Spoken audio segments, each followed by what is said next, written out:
Senior صحافی اور تجزیہ کار سہیل وڑیچ کے مطابق تاریخ کے اوراق پلٹے تو پتہ چلتا ہے کہ ان دفعہ معاشرے اب نارمل ہو جاتے ہیں۔ ہر دل میں نفرت بھر جاتی ہے، تشدد، گالی گلوچ، ہر شخص پر شک، الزامات اور سکینڈل عام ہو جاتے ہیں۔ آج کے مہذب اور تہذیب یافتہ شہر لندن میں 16ویں اور 17ویں صدی میں ایک وقت ایسا بھی تھا۔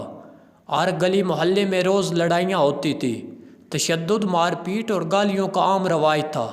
اب نارمیلٹی اس حد تک زیادہ بڑھ چکی تھی کہ لوگ تشدد اور مار پیٹ کو دیکھ کر محظوظ ہوتے تھے، جوش اور جنون میں نعرے بھی لگاتے تھے۔ اسی زمانے میں ریچھ کا وہ تماشا مشہور تھا جس کے دوران ریچھ کو ڈنڈے سے مارا جاتا تھا اور وہ چیختا چلاتا تھا۔ تشدد کے دل دادا عوام خوشی سے چیختے تھے اور ساتھ چلاتے تھے۔ لندن شہر کی تاریخ میں یہ واقعہ بھی درج ہے کہ اس زمانے کے تھیٹر پر بھی تشدد کو گلیمرائز کیا جاتا تھا۔ لوگوں کی مار پیٹ اور تشدد سے تسلی نہ ہوئی تو اسٹیج پر خون بہتا ہوا دکھایا جانے لگا۔ لوگوں کا جنون اور جوش اس حد تک بڑھا کہ ایک بار اسٹیج پر واقعی قتل کا منظر اور بہتا ہوا خون دکھایا گیا۔ اس وقت کے اب نارمل شائقین نے اس کو پسندیدہ ترین تھیٹر قرار دیا۔ یہ شائقین بہتے خون کا مزہ لیتے، جوش اور جنون سے نعرے مارتے اور خوش ہوتے۔ تزادستان کے آج کے شہری بھی نفرت، تشدد اور انتقام میں پل رہے ہیں۔ انہیں احساس نہیں ہو رہا کہ وہ نارمل انسان تھے، اب نارمل انسانوں میں تبدیل ہو چکے ہیں۔ کل کے لندن اور آج کے تزادستان میں بہت مماثلت ہے۔ یہاں نونی چاہتے ہیں کہ عمران خان کو تن دیا جائے، نشان عبرت بنا دیا جائے، نہ اسے جیل سے نکالا جائے اور نہ ہی اسے الیکشن میں حصہ لینے دیا جائے۔ دوسری طرف انصافی چاہتے ہیں کہ نواز شریف کو جیل میں ڈال دیا جائے، اس کے حامیوں کو بولنے بھی نہ دیا جائے۔ یہ تفریق اور تضاد یہیں ختم نہیں ہوتا۔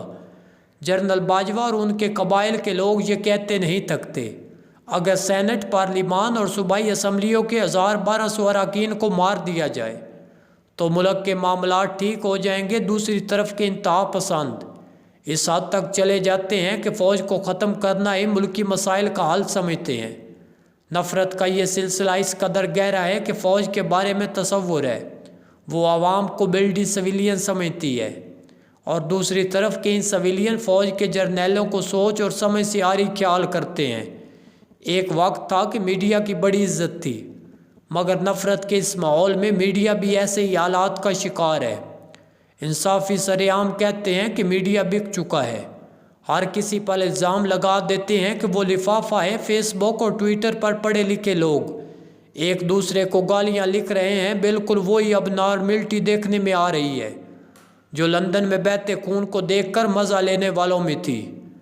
یاد کریں، کبھی یورپ کے ممالک میں نفرت، دشمنی، اناج یا ایک دوسرے کو مٹانے کی خواہش موجود تھی۔ فرانس اور انگلینڈ کے درمیان 100 سال تک جنگ ہوتی رہی، مگر ایک وقت ایسا آیا کہ یورپ میں یہ احساس جاگا کہ نفرت کی بجائے امن اور محبت کا آپشن اپنایا جائے۔ تجویز یہ آئی کہ فرانس اور انگلینڈ کے درمیان زیر آب انگلش چینل بنانے کے بارے میں منصوبہ بندی کی گئی۔ اس معاملے میں دوسری جنگ عظیم کے ہیرو فیلڈ مارشل مینٹ گیمری سے انگلش چینل بنانے کے حوالے سے رائے طلب کی گئی۔ فیلڈ مارشل نے فوراً جواب دیا کہ فرانسیسی بڑے سازشی اور ناقابل اعتبار ہیں۔ اگر انگلش چینل بن گیا تو فرانسیسی فوج رات کے اندھیرے میں اس میں آ کر چھپ جائے گی اور صبح انگلینڈ پر قبضہ کر لے گی۔ آج کی نئی دنیا میں گزشتہ کئی دہائیوں سے کامیابی سے چلتے انگلش چینل کو دیکھ کر فیلڈ مارشل کی سوچ پر رونا آتا ہے۔ نفرت میں انسان صحیح طرح سے سوچ ہی نہیں پاتا۔ آج کے تزادستان میں لوگ نفرت سے بھرے ہوئے ہیں، اس لیے وہ جو بھی سوچ رہے ہیں وہ مسائل کو حل نہیں کرے گا بلکہ اور پیچیدہ بنا دے گا۔ فرض کر لیں کہ نونی اقتدار میں آ جاتے ہیں، انصافی لیڈر اور اس کی جماعت کو جیلوں میں رکھتے ہیں، مقدمات چلاتے ہیں، سزائیں سناتے ہیں اور اپنے سارے بدلے چکاتے ہیں، تو کیا اس سے ملک کا سیاسی بحران ختم ہو جائے گا؟ ہرگز نہیں۔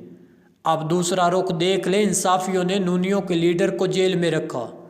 2018 کا الیکشن اس کی اسیری کے دوران ہوا۔ اس وقت فوج اور انصافی ایک صفحے پر تھے۔ کیا وہ نونیوں کو سیاسی طور پر ختم کر سکے؟ ہرگز نہیں۔ ایک اور پہلو پر غور کر لیں کہ اسٹیبلشمنٹ چاہتی ہے کہ ملک سے سیاسی اور معاشی بحران ختم ہو۔ کیا انصافیوں کو جیلوں میں رکھ کر سیاسی بحران ختم ہو جائے گا؟ ہرگز نہیں، بلکہ یہ بحران اور بڑھے گا۔ انصافیوں کی اپروچ بھی سراسر غلط ہے۔ کبھی فوج کو گالی، کبھی میڈیا پر الزام تراشی، کبھی نونیوں کے خلاف نفرت انگیز رویہ۔ کیا اس سے وہ اقتدار حاصل کر لیں گے؟ ہرگز نہیں۔ غصے سے بھرے اس ماحول میں دنیا کی طرف دیکھنا ہوگا کہ انہوں نے نفرت، انتقام اور گالیوں سے اپنے مسائل حل کیے یا مصالحت اور مفاہمت سے۔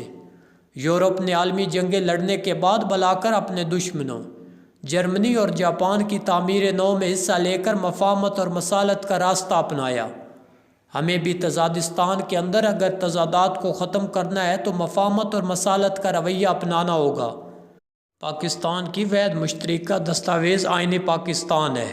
یہ آئین ملک کے تمام صوبوں، تمام جماعتوں اور تمام مکاتب فکر نے مصالحت اور مفاہمت سے بنایا۔ ملک اسی آئین کے تحت چلنا چاہیے۔ فوج بھی اسی آئین پر حلف لیتی ہے، اسے بھی اپنے تمام فیصلے اسی کے تحت کرنے چاہیے۔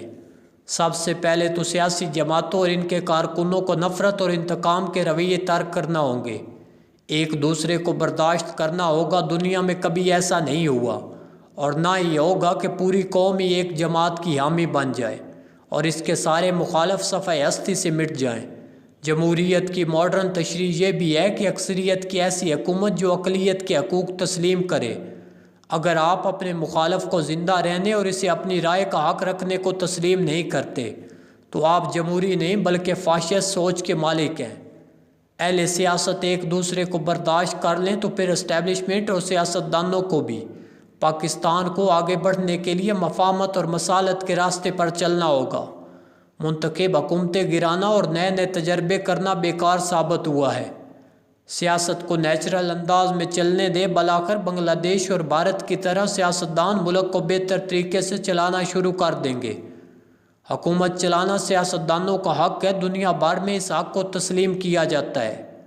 آئین پاکستان بھی اہل سیاست کو یہ حق دیتا ہے۔ پاکستان کی سلامتی اور استحکام کا راستہ آئین کی حکمرانی میں ہی ہے۔ سینئر صحافیوں جاوید چودھری، زیرو پوائنٹ، حامد میر، سلیم صافی، رؤف کلاسرا اور نصرت جاوید کے کالمز سننے کے لیے ہمارے چینل کو سبسکرائب کریں اور بیل آئیکن کو پریس کر دیں تاکہ ہر نئے آنے والے کالم کا نوٹیفیکیشن آپ تک بر وقت پہنچ سکے۔